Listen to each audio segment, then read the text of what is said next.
ستونی که بعد از جوشکاری به دلیل تنش جاری در ستون باعث یه دفرمگی در باکس به وجود اومده، برای برطرف کردن این دفرمگی باید عملیات گرمکاری انجام بشه که این عملیات گرمکاری به این شکل میشه.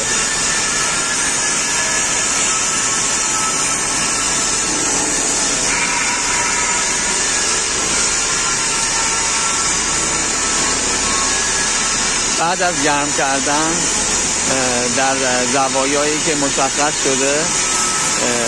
و با دمای 350 درجه و گاهن بسته به نوع پیچش بعضی اوقات مجبور به تا 450 درجه گرما باید گرمادهی باید بشه و بعد از این گرمادهی باید به صورت در هوای آزاد خنک بشه و بعد از خنک شدن چک بشه که اون